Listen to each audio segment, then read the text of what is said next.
Like, share and subscribe for more videos. اعوذ باللہ من الشیطان الرجیم بسم اللہ الرحمن الرحیم۔ قرآن کے اس دعوے سے ہر کہنما واقف ہے کہ وہ تمام نوع انسانی کی ہدایت کے لیے آیا ہے، لیکن جب کوئی شخص اس کو پڑھنے بیٹھتا ہے تو دیکھتا ہے کہ اس کا روح سخن زیادہ تر اپنے زمانہ نزول کے اہل عرب کی طرف ہے۔ اگرچہ کبھی کبھی وہ بنی آدم اور عامۃ الناس کو بھی پکارتا ہے، لیکن اکثر باتیں وہ ایسی کہتا ہے جو عرب کے مذاق، عرب ہی کے ماحول، عرب ہی کی تاریخ اور عرب ہی کے رسم و رواج سے ربط و تعلق رکھتی ہیں۔ ان چیزوں کو دیکھ کر آدمی سوچنے لگتا ہے کہ جو چیز عام انسانوں کی ہدایت کے لیے اتاری گئی تھی اس میں وقتی اور مقامی اور قومی عنصر اتنا زیادہ کیوں ہے؟ اس معاملے کی حقیقت کو نہ سمجھنے کی وجہ سے بعض لوگ اس شک میں پڑ جاتے ہیں کہ شاید یہ چیز اصل میں تو اپنے ہم عصر اہل عرب ہی کی اصلاح کے لیے تھی، لیکن بعد میں زبردستی کھینچ تان کر اسے تمام انسانوں کے لیے اور ہمیشہ ہمیشہ کے لیے کتاب ہدایت قرار دے دیا گیا۔ جو شخص یہ اعتراض محض اعتراض کی خاطر نہیں اٹھاتا بلکہ فی الواقع اسے سمجھنا چاہتا ہے، اسے میں مشورہ دوں گا کہ وہ پہلے خود قرآن کو پڑھ کر ذرا ان مقامات پر نشان لگائے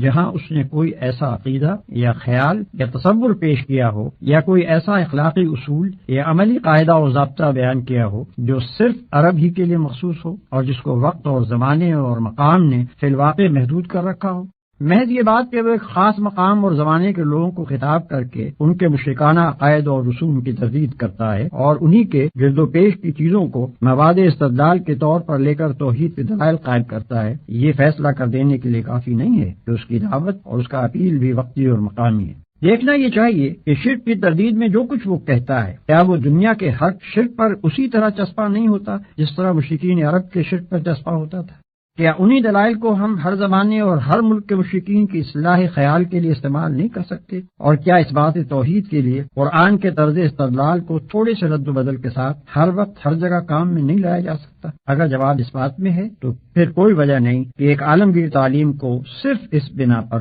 وقتی و مقامی قرار دیا جائے کہ ایک خاص وقت میں ایک خاص قوم کو خطاب کر کے وہ پیش کی گئی تھی۔ دنیا کا کوئی فلسفہ اور کوئی نظام زندگی اور کوئی مذہب فکر ایسا نہیں ہے جس کی ساری باتیں از اول تا آخر تجریدی ایبسٹریکٹ طرز بیان میں پیش کی گئی اور کسی متعین حالت یا صورت پر اس کو چسپاں کر کے ان کی توضیح نہ کی گئی۔ ایسی مکمل تجرید اول تو ممکن نہیں ہے، اور ممکن ہو بھی تو جو چیز اس طریقے پر پیش کی جائے گی وہ صرف صفحہ کاغذ ہی پر رہ جائے گی، انسانوں کی زندگی میں اس کا جذب ہو کر ایک عملی نظام میں تبدیل ہونا محال ہے۔ پھر کسی فکری و اخلاقی اور تمدنی تحریک کو اگر بین الاقوامی پیمانے پر پھیلانا مقصود ہو تو اس کے لیے بھی یہ قطعاً ضروری نہیں ہے، بلکہ سچ یہ ہے کہ مفید بھی نہیں ہے کہ شروع سے اس کو بالکل ہی بین الاقوامی بنانے کی کوشش کی جائے۔ در حقیقت اس کا صحیح عملی طریقہ صرف ایک ہی ہے، اور وہ یہ ہے کہ جن افکار اور نظریات اور اصولوں پر وہ تحریک انسانی زندگی کے نظام کو قائم کرنا چاہتی ہے انہیں پوری قوت کے ساتھ خود اس ملک میں پیش کیا جائے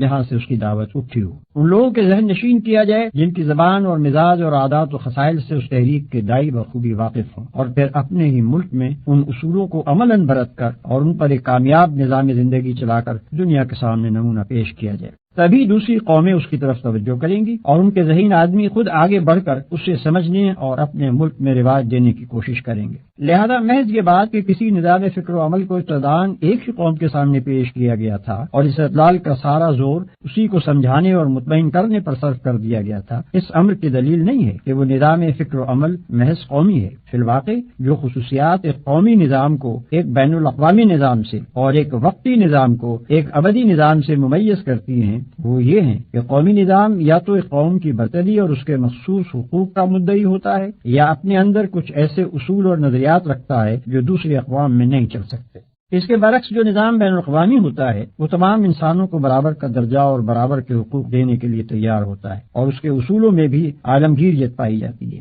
اسی طرح ایک وقتی نظام لازمی طور پر اپنی بنیاد کچھ ایسے اصولوں پر رکھتا ہے جو زمانے کی چند پلٹیوں کے بعد صریحاً ناقابل عمل ہو جاتے ہیں، اور اس کے برعکس ایک ابدی نظام کے اصول تمام بدلتے ہوئے حالات پر منطبق ہوتے چلے جاتے ہیں۔ ان خصوصیات کو نگاہ میں رکھ کر کوئی شخص خود قرآن کو پڑھے اور ان چیزوں کو ذرا متعین کرنے کی کوشش کرے جن کی بنا پر واقعی یہ گمان کیا جا سکتا ہو کہ قرآن کا پیش کردہ نظام وقتی اور قومی ہے۔ قرآن کے متعلق یہ بات بھی ایک عام ناظر کے کان میں پڑی ہوئی ہوتی ہے کہ یہ ایک مفصل ہدایت نامہ اور ایک کتاب عین ہے، مگر جب وہ اسے پڑھتا ہے تو اس میں معاشرت اور تمدن اور سیاست اور معیشت وغیرہ کے تفصیلی احکام و ضوابط اس کو نہیں ملتے، بلکہ وہ دیکھتا ہے کہ نماز اور زکوٰۃ جیسے فرائض کے متعلق بھی جن پر قرآن بار بار اس قدر زور دیتا ہے، اس نے کوئی ایسا ضابطہ تجویز نہیں کیا ہے جس میں تمام ضروری احکام کی تفصیل درج ہو۔ یہ چیز بھی آدمی کے ذہن میں خلجان پیدا کرتی ہے کہ آخر یہ کس معنی میں ہدایت نامہ ہے۔ اس معاملے میں ساری الجھن صرف اس لیے پیدا ہوتی ہے کہ آدمی کی نگاہ سے حقیقت کا ایک پہلو بالکل اوجھل رہ جاتا ہے، یعنی یہ کہ خدا نے صرف کتاب ہی نازل نہیں کی تھی بلکہ ایک پیغمبر بھی مبعوث فرمایا تھا۔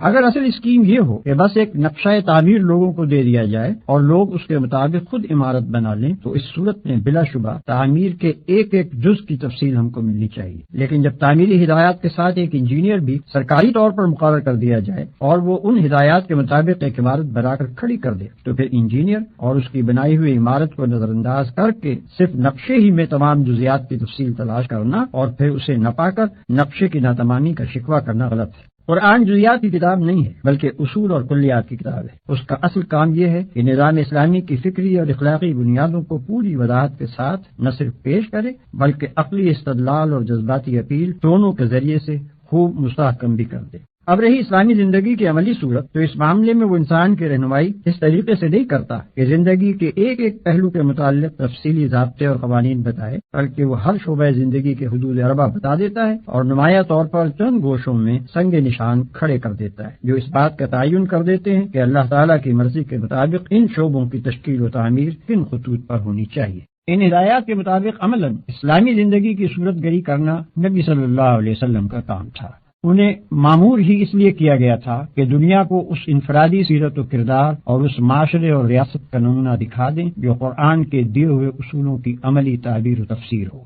ایک اور سوال جو بالعموم لوگوں کے ذہن میں کھٹکتا ہے وہ یہ ہے کہ ایک طرف تو قرآن ان لوگوں کی انتہائی مذمت کرتا ہے جو کتاب اللہ کے آ جانے کے بعد تفرقے اور اختلاف میں پڑ جاتے ہیں اور اپنے دین کے ٹکڑے کر ڈالتے ہیں، اور دوسری طرف قرآن کے احکام کی تعبیر و تفسیر میں صرف متاخرین ہی نہیں، ائمہ اور تابعین اور خود صحابہ تک کے درمیان اتنے اختلافات پائے جاتے ہیں کہ شاید کوئی ایک بھی احکامی آیت ایسی نہ ملے گی جس کی ایک تفسیر بالکل متفق علیہ ہو۔ کیا یہ سب لوگ اس مذمت کے مستحق ہیں جو قرآن میں وارد ہوئی ہیں؟ اگر نہیں تو پھر وہ کون سا تفرقہ و اختلاف ہے جس سے قرآن منع کرتا ہے؟ یہ ایک نہایت وسیع الاطراف مسئلہ ہے جس پر مفصل بحث کرنے کا یہ موقع نہیں ہے۔ یہاں قرآن کے ایک عامی طالب علم کی الجھن دور کرنے کے لیے صرف اتنا اشارہ کافی ہے کہ قرآن اس صحت بخش اختلاف رائے کا مخالف نہیں ہے جو دین میں متفق اور اسلامی نظام جماعت میں متحد رہتے ہوئے محض احکام و قوانین کی تعبیر میں مخلصانہ تحقیق کی بنا پر کیا جائے، بلکہ وہ مذمت اس خلاف کی کرتا ہے جو نفسانیت اور کج نگاہی سے شروع ہو اور فرقہ بندی اور نزاع باہمی تک نوبت پہنچا دے۔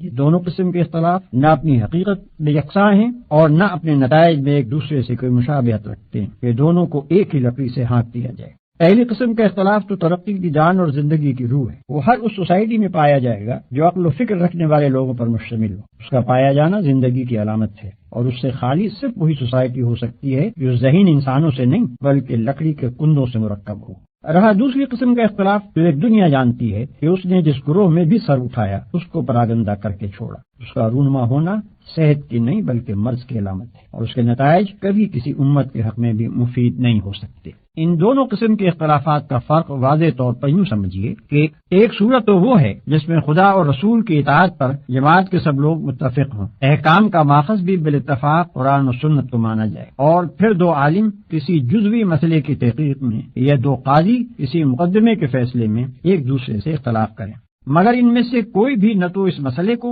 اور اس میں اپنی رائے کو مدار دین بنائے اور نہ اس سے اختلاف کرنے والے کو دین سے خارج قرار دے، بلکہ دونوں اپنے اپنے دلائل دے کر اپنی حد تک تحقیق کا حق ادا کر دے۔ اور یہ بات رائے عام پر یا اگر عدالتی مسئلہ ہو تو ملک کی آخری عدالت پر، یا اگر اجتماعی معاملہ ہو تو نظام جماعت پر چھوڑ دیں کہ وہ دونوں رائےوں میں سے جس کو چاہیں قبول کریں یا دونوں کو جائز رکھیں۔ دوسری صورت یہ ہے کہ اختلاف سرے سے دین کی بنیادوں ہی میں کر ڈالا جائے، یا یہ کہ کوئی عالم یا صوفی یا مفتی یا متکلم یا لیڈر کسی ایسے مسئلے میں جس کو خدا اور رسول نے دین کا بنیادی مسئلہ قرار نہیں دیا تھا ایک رائے اختیار کرے اور خواہ مخواہ کھینچتان کر اس کو دین کا بنیادی مسئلہ بنا ڈالے، اور پھر جو اس سے اختلاف کرے اس کو خارج از دین و ملت قرار دے، اور اپنے حامیوں کا ایک جتھا بنا کر کہے کہ اصل امت مسلمہ بس یہ ہے اور باقی سب جہنمی ہیں، اور ہانک پکار کر کہے کہ مسلم ہے تو بس اس جتھے میں آ جا ورنہ تو مسلم ہی نہیں ہے۔ قرآن نے جہاں کہیں بھی اختلاف و فرقہ بندی کی مخالفت کی ہے اس سے اس کی مراد یہ دوسری قسم کا اختلاف ہی ہے۔ رہا پہلی قسم کا اختلاف تو اس کی متعدد مثالیں خود نبی صلی اللہ علیہ وسلم کے سامنے پیش آ چکی تھیں، اور آپ نے صرف یہی نہیں کہ اس کو جائز رکھا بلکہ اس کی تحسین بھی فرمائی، اس لیے کہ وہ اختلاف اس بات کا پتہ دیتا ہے کہ جماعت میں غور و فکر اور تحقیق و تجسس اور فہم و تفقع کی صلاحیتیں موجود ہیں،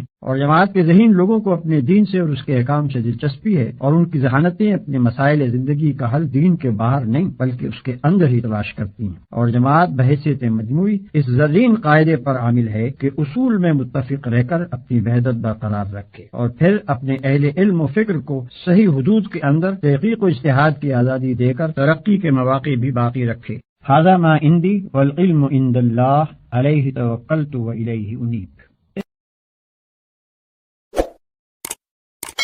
Like, share and subscribe for more videos.